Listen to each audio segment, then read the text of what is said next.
souhaite la bienvenue pour ce 15e rapport sur l'état du mal-logement. Mais pour l'instant, je vous demande d'accueillir M. Raymond Etienne.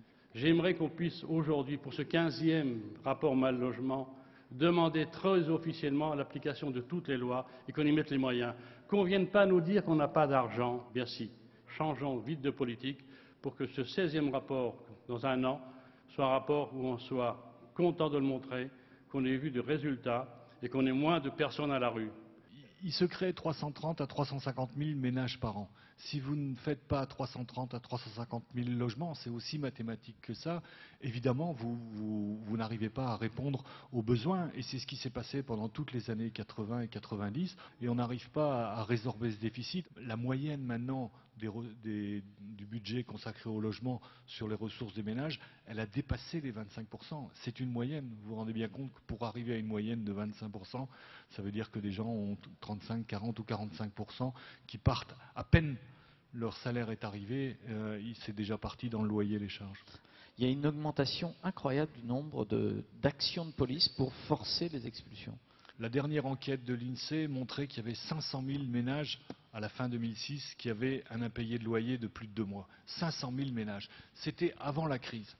Comment voulez-vous qu'en ayant 750 000 chômeurs supplémentaires depuis, comment voulez-vous qu'avec 1 million qui arrivent en fin de droit ici en 2010, la situation des impayés n'explose pas? C'est une hérésie économique, sociale et humaine.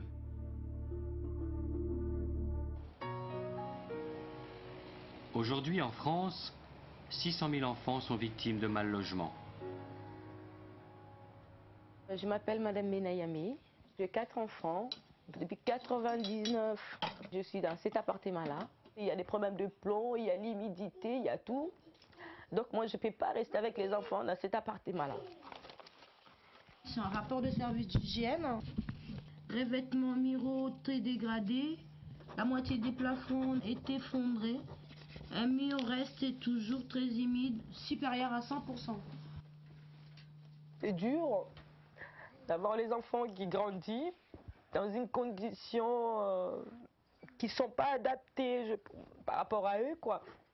Ils sont malades, le nez il est fatigué, Rebecca elle a des problèmes de santé aussi, donc c'est la veut dire bronchite, otite, un peu de rhinopharyngite. C'est tout le monde, hein. Tout le monde, surtout pendant l'hiver, c'est pur. Soit j'ai 3 qui toussent, soit de la fièvre. Donc, c'est comme ça, tous les ans. Des logements insalubres et dangereux, il y en a des milliers en ville comme à la campagne.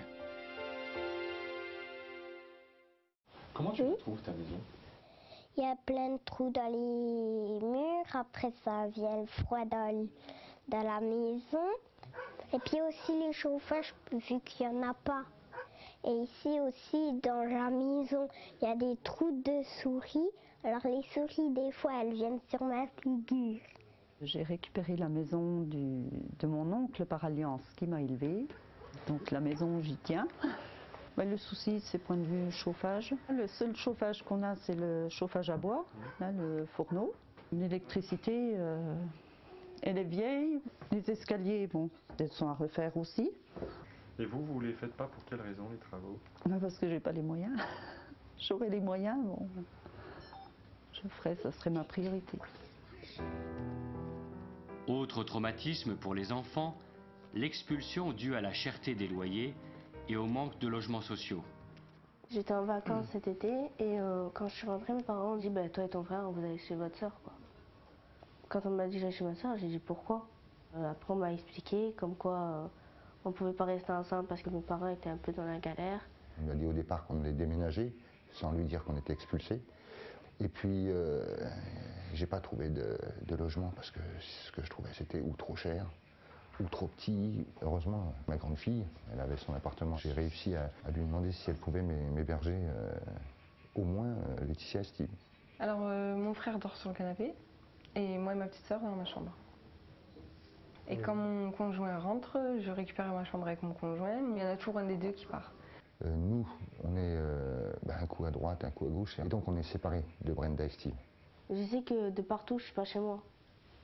Quand j'y pense, je me dis que je préférerais avoir ma chambre à moi, être comme une fille normale, quoi.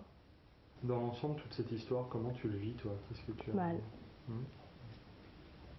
Je suis pas très bien, mais bon, on s'en aperçoit pas, quoi. Il y a juste où des fois, ben, ça lâche. On n'a pas de logement, mais quand ça fait des mois que ça dure, ça doit se ressentir sur les enfants. Dans les 3,5 millions de mal logés, qu'on ait découvert qu'il y ait 600 000 enfants qui vivent dans ces conditions-là, hein.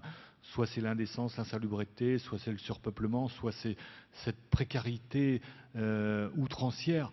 À ce moment-là, on dit effectivement c'est une société qui ne va pas bien. Maintenant, les propositions de la Fondation Abbé Pierre. Relancer un plan de cohésion sociale, c'est-à-dire qu'on arrive en 2009 à la fin du plan de cohésion sociale.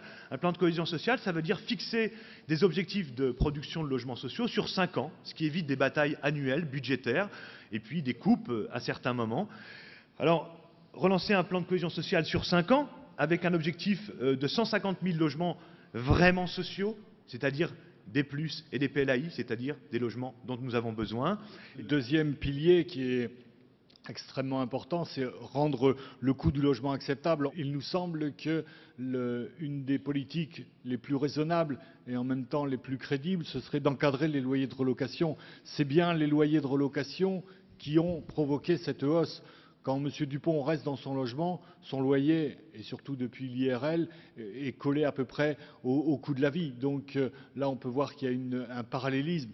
Alors que si M. Dupont s'en va, le propriétaire va relouer à M. Durand en appliquant une règle dite du marché, mais où il va augmenter obligatoirement de 5, 6, 7, on a vu jusqu'à 12 ou 14% dans la région parisienne, uniquement parce que l'offre étant largement inférieure à la demande, il peut mettre le prix qu'il veut. Il faudrait qu'on cadre ces loyers de relocation au prix de l'IRL, c'est-à-dire que si M. Dupont s'en va, Durand a le même loyer ou le loyer avec l'indice de relocation.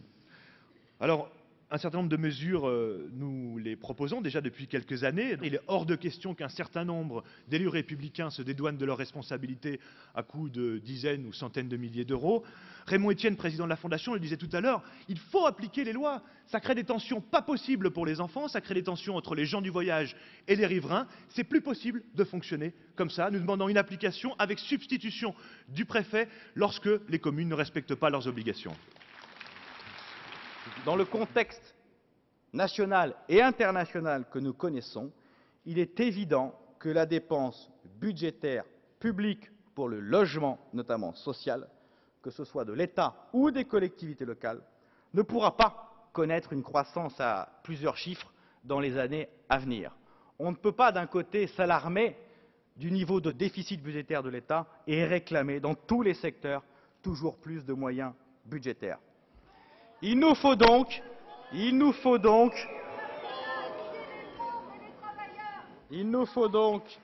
trouver absolument d'autres leviers financiers pour produire plus de logements sociaux.